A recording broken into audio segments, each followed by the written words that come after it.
Mrs. Brodbeck a long time, and she demonstrates fortitude and is very special to me. We are so grateful to have her here today to share her knowledge of Thanksgiving with all of us. Please join me in welcoming Mrs. Brodbeck to Lafayette Academy.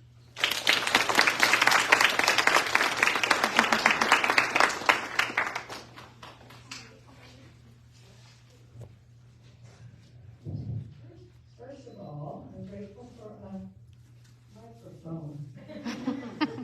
Second of all, I'm grateful to see your new school. I came here for 2 weeks ago, and I think this is a wonderful addition for your school.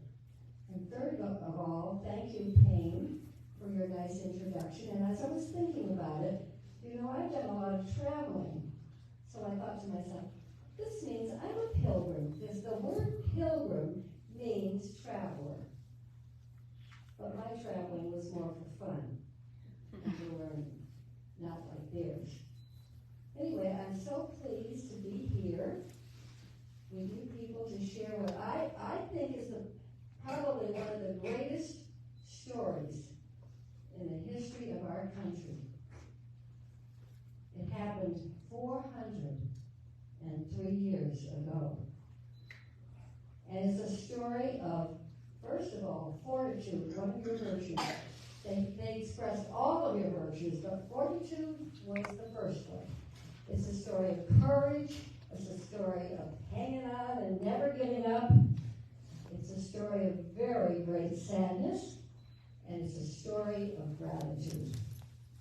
It's about the pilgrims, 102 of them, that came to our country, to America, 403 years ago, to be free. To be free to worship God the way they felt was right, not the way the king said it should be. They were here to be free to begin and to figure out a new way of governing themselves with their own rules. And it was amazing what happened. It was a very tough year, but that's why they came. Now, our country, our Congress, he made Thanksgiving Day a national holiday. It's amazing. And that was in 1941, 82 years ago. And the reason for our holiday is really great, to be thankful, to be counting our blessings. And that isn't that a wonderful way to have a holiday? Yes. Anyway, lots of people, there's a sad thing about this. But before that, I want to bring out the word legacy. How many of you remember me talking about the legacy of the pilgrims? Well, not too many. The legacy of the pilgrims is what they gave us, the most important things they gave us. Does anyone remember what any of them are? There are two. All right, I'll tell you. The first legacy of the pilgrims is they gave us a holiday, which I've already mentioned. The second legacy of the pilgrims is the Mayflower Compact. And the third, you might say, is their attitude of fortitude. All right, there's something very sad about this whole thing. An awful lot of Americans don't even have a clue as to the reason we have this holiday. They know all about Christmas, right? All about Easter, 4th of July, Veterans Day, but pilgrims, they don't know much about that. And why do you think the reason is? What do you think? Because it was such a long time ago, and they didn't really leave any traces of how they did. Well, traces in one sense of the word. It did happen a long time ago, but the reason really is that people are not being taught. They aren't learning it in school. And I've checked many history books, and history books might have a little bit of saying about the pilgrims. And some of it isn't correct. Every year I bring this book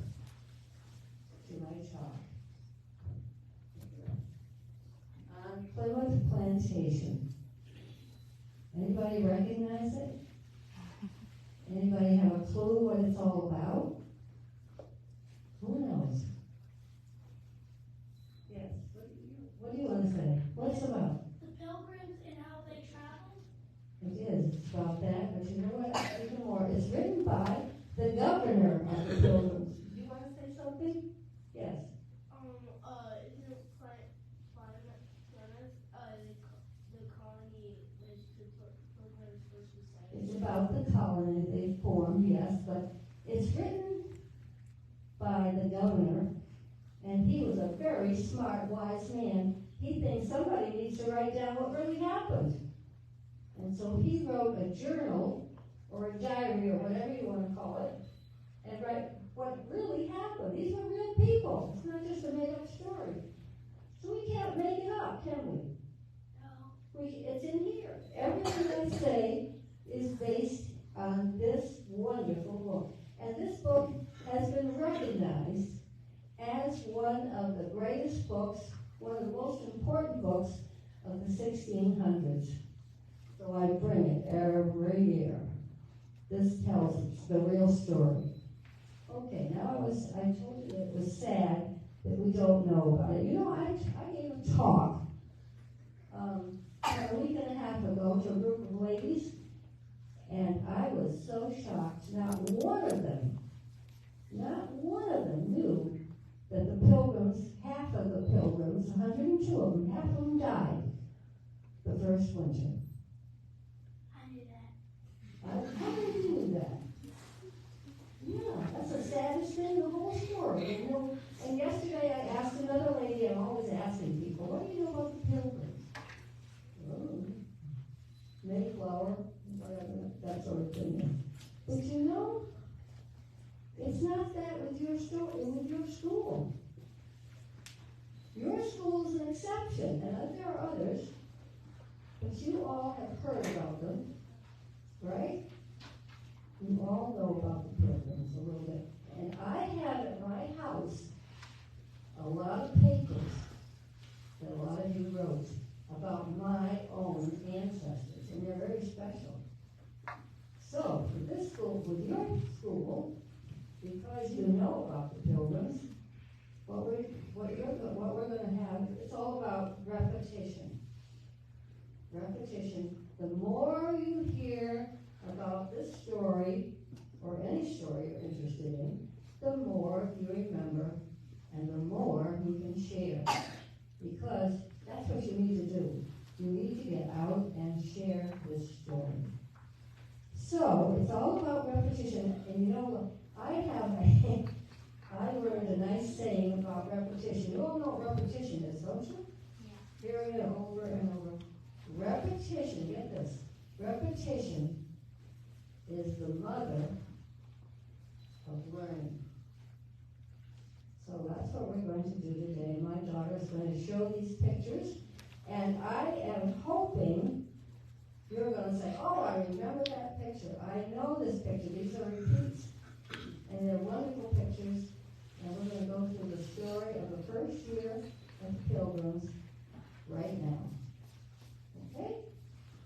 So, this is the day they left. They had a very late start. They were supposed to start in the summer instead of September. So they landed, of course, in cold, wintry weather. And this is a very sad story because they couldn't all fit on Mayflower, and they're saying goodbye to their friends and some of their family. They never knew they'd ever see them again.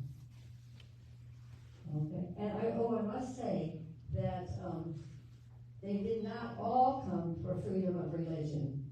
Some of them came because they were indentured servants, not slaves, indentured servants, and they were there to help the Pilgrims build houses and learn how to live in the new country. They had other reasons, and there were some, even my relatives, that came here for an adventure. But most of them came for religious freedom. All right, now this is why they came. They did not like their king, who was forcing them to go to his church.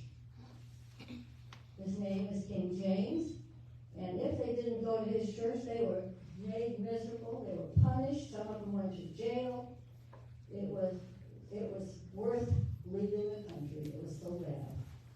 And so this is a typical picture. How would you like to be on that ship?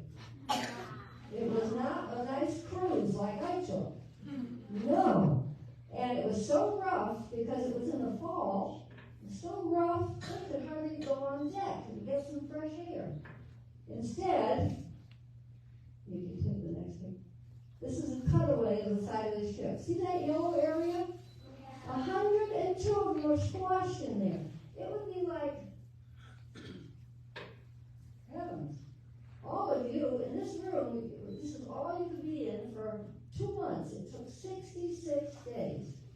How would you like to be in here and never get to leave for 66 days? And in that place, they had to eat, sleep, go to the bathroom. They were seasick a lot. You know what that means. So anyway, it was a miserable experience. And the next picture shows a real picture of being squashed into a small area for 66 days. You can cross this ocean right now in about 5 days, not 66. All right, now what happened was, after these miserable oceans, I want to say one more thing about that. Every day they ask this question, will we make it? Will we survive? And every day, the same answer. Oh, yes, you will. You will survive. You're here because God sent you here and you will make it. And they did. So, back to the Mayflower Compact. They came to a place called Cape Cod. It wasn't where they were supposed to go, but anyway, they said, this is it. 66 days is enough. Thus far and no farther. And then something unexpected happened. I told you they were not all there because of religious freedom. But the Pilgrim Fathers got word that some of them were going to leave the ship and do their own thing. And they said, this we'll never do. If we don't stick together, we won't make it. So they got them thinking together and they wrote this little compact. This is the second legacy of the Pilgrims. It's not very long, and they had most of them approved of it, not everybody. But there was a little trick to it. I think trick isn't the best word, but anyway, it had to be signed, that they agreed. And there were 41 men that were eligible to sign this compact. And the rule was, if you did not sign it, you couldn't get off the ship. What do you say? How many people do you think did not sign it? What? Everybody. Zero. 62. They all signed it all. The women were not the ones that signed it, it was the men. Anyway, 41 signed it.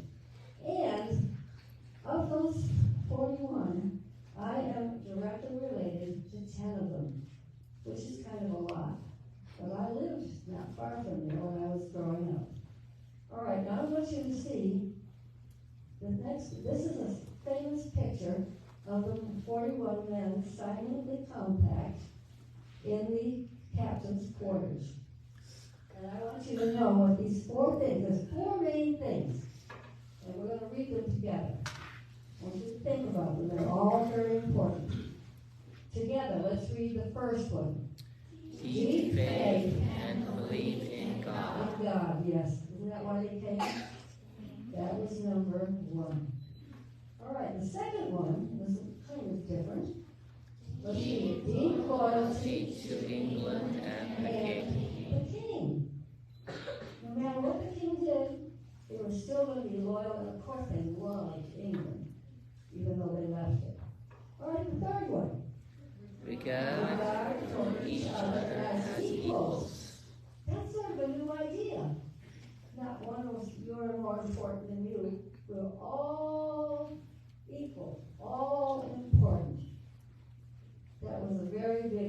very big idea that they had. But the last one is the one that hardly anybody knows. Let's read that one. Establish a democratic form of government. A democratic form of government it's amazing. That means they were going to be able to write their own rules. Abraham Lincoln said it this way: rules by the people, for the people, and what's the third one?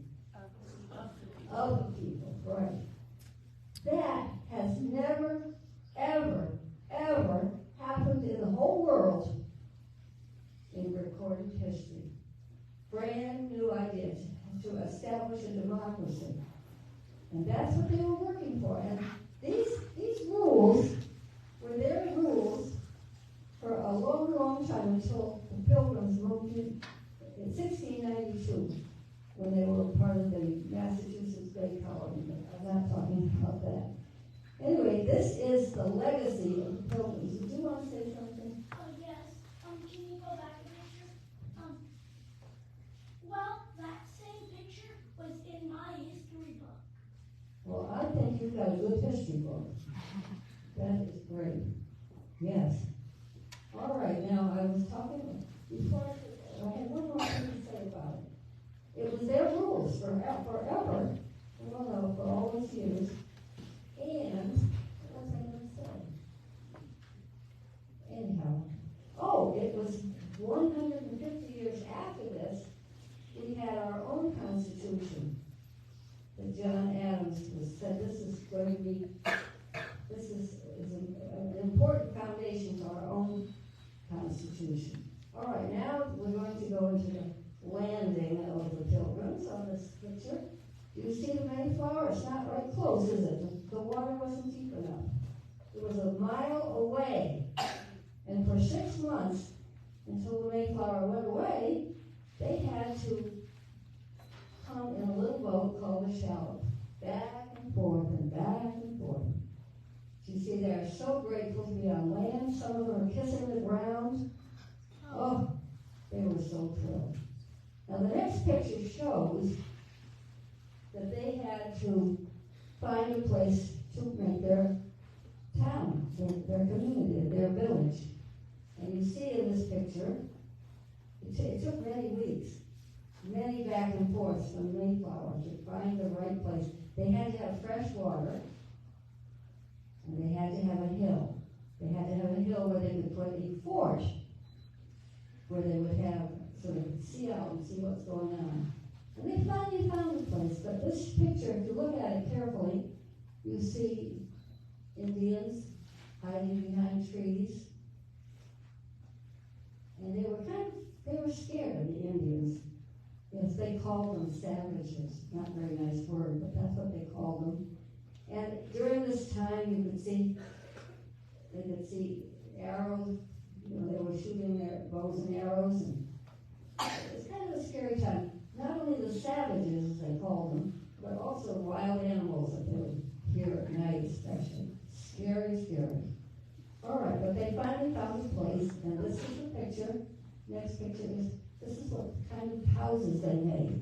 They were not log cabins. No one ever heard of a log cabin. Log cabins were so much easier, and they were so much warmer, and these took such a long time to saw every board in these little houses. And they had to have quite a few of them. And the wood, this is the thatched roof. It's made of grasses and straw. All right, now the next picture is the beginning of the sad time. I mean, I almost cry thinking about it. My poor relatives.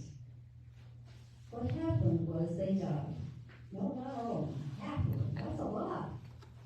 They died all during the winter. And why did they die? There are 3 main reasons. One, they were shivering and cold most of the time. Remember, they didn't land until almost Christmas. And the second reason, the food wasn't very good.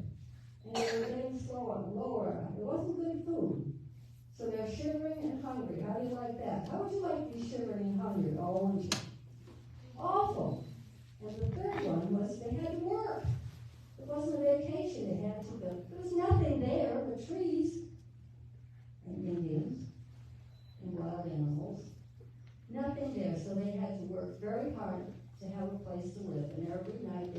to the Mayflower.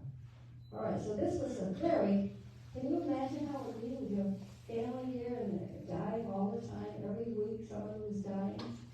They did not want the Indians to know how many were gone. So every night, they had burials, not every night, every week. They had to go up in the dark and bury their relatives, the ones that died, because they did not want the Indians to know how many were gone. All right. Next picture. Oh, this is one. Really look at this picture. It shows 102 pilgrims. They're all divided by families. The ones in black lived. The ones in gray died. And in some cases, you might have been there with your whole family, and all your family died, and you were the only one left. Imagine that. So they had to divide it, they had to join another family. But it was a terrible time. Now the next picture shows what they did all the time anyway. They prayed. And it's their prayers that made them survive as a group, even though all of them did not. This is the pilgrim group walking to wherever they went to pray. They had a building at first, and later they did have a fort. All right. Now, to protect themselves, this is their army. Just a few men with muskets. Whatever they call those guns, they were the ones. Miles Standish was the leader. He always wore a red coat. I don't know if you can tell that. But they marched around, and then they had practice of shooting, and this was the army. And what were they protecting themselves from? The next picture shows. What do you think? Did you have the answer? I don't hear you. Indians. As I say, they were afraid of the Indians, and really and truly, the Indians were afraid of them. Kind of two ways. And so this is Chief Massasoit. Big, tall, strong, powerful, important Indian. And I could tell you a lot about the Indians and the Pilgrims. It's too much of a story. But the most important thing for you to know is that finally, they got along. And I will show you a slide about that. But there were two Indians, Samoset and Squanto, that really helped them survive, what to do and how to plant and how to do things to keep them alive. And Squanto, he knew English. He was captured years ago and had to go to England for a little while, so he could speak English. That was a big help. They didn't know Indian language. So those two Indians were wonderful. And the third picture is that they finally got a peace treaty. A peace treaty wasn't just a nice one. It was a wonderful peace treaty, and it lasted for over 50 years. And in this picture, you can see Chief Massasoit sitting on a pillow or something on the ground with a peace pipe. And they're all there in the Common House, one of the first houses built. Are they ever grateful for that? Now the next pictures show the survival skills, how to plant corn. And then another one is how to hunt, where to go to hunt. That was important. And then all other kinds of skills, how to fish. The Indians, instead of being savages, turned out to be wonderful helpers. And that's another reason for our wonderful gratitude for them. All right, now things are getting better. This is not the first year, but this is a copy or a replica of what their town looks like. I think some of you have been there. I mean, you can raise your hand if you've been there. This is a few of you who have been to Plymouth. That would be a great holiday some year. My whole family went there twice for Thanksgiving. But anyhow, they had one main street that went down to the water where the Mayflower was at the time. And the houses were on each side. And the next picture shows a map It shows the position. The top part is the water. The bottom part is the hill. Although it looks like it's not a hill, doesn't it? It looks like it's up here and it went down to the water. And you can go and visit it. It's called Plymouth Plantation. And everything they get out of this comes probably from this book. I didn't guess. All right. This is just another wonderful picture, and it gives you the feeling that spring is coming. No more people are dying. They're feeling healthy. They're learning how to plant and feed themselves better. And so it's a better time. All right. And on the 5th of April, that's about 6 months away, the Mayflower is going to go back to England because there's enough room, enough houses for them all to have a place to live, even if they have to join some other family. And the captain of the ship, he said, if any of you want to come back with me, go back to nice warm England, I'll take you for free. How many people do you think went back? All of them. You think they all went back home? None of them. Oh, what do you think? Yes. What do you think? One. One person went back. No, not one person. None of them. You remember, they were all about fortitude, sticking it out, not giving up. And now they weren't dying. And the Indians were helping them. They had a peace treaty. Things are going well. All right, the next picture just shows more about planted gardens. That was very, very important to have food and to know how to plant it. All right, and this is a sweet picture of the inside of one of the houses. Obviously, they're saying their prayers for a meal. It might not be one family. It could possibly be one family with somebody from another family. But it was a very sweet time to have a warm house. And the Governor Bradford, he's the one that wrote 27 years of what really happened. He said it's time to have a harvest feast. It's time to have a real feast and grateful for what we've got. We're sticking together and all the good things that are happening now. And so he said we will have a harvest feast in the fall. And there's so many pictures of this harvest feast. First of all, there were only 4 women that lived of that group. And those 4 are the ones that we are related to. They lived. And secondly, most of the people who lived were kids. And of course they had teenage boys and girls that helped. And so they had the harvest, and they invited a few Indians. Were they surprised to see that 90 Indians came? And that was quite a surprise. They came with food, too. They had brought deer and things from their hunting. And you know, at your house, probably, you have one day of a big Thanksgiving feast, all right? Well, these people didn't go home after dinner. These Indians stayed 1 day, 2 days, 3 days. It was a long Thanksgiving harvest. But they had a good time, too. The Indians helped feed. These 4 women were in charge of all the food. Well, I wasn't one of them. And they played games. The Indians showed them how to make popcorn. The little army that I showed you, they were marched around. They shot their muskets. The Indians did their bows and arrows and showed what good marksmen they were. And they had a good time. And they stayed all night, for 3 nights, 2 nights. Anyway, that was a wonderful end to a very tough year. And we are so grateful for this Thanksgiving that's every year. And can anyone tell me what the 3 legacies of the Pilgrims are? The 3 of them, yes. This holiday. A holiday, that's one. What's the next one?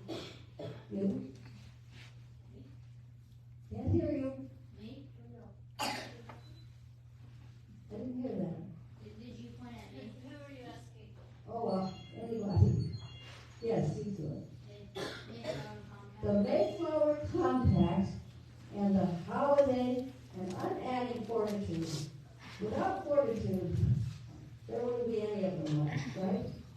So when your job is not only to be grateful, I meant to say, and I didn't say it, most people in America think Thanksgiving is all about turkey, pumpkin pie, and football. Did you know that? You know more, and it's your job to say something in your family and to your friends that you do know about Thanksgiving and why it is so important. So I'm wishing you all a Thanksgiving that's full of good and what? Oh, we have another slide. I forgot this, very important. This is why it's all good, right? This is from the Bible. Let's read it together. I will praise the name of God with a song, and will magnify him with thanksgiving.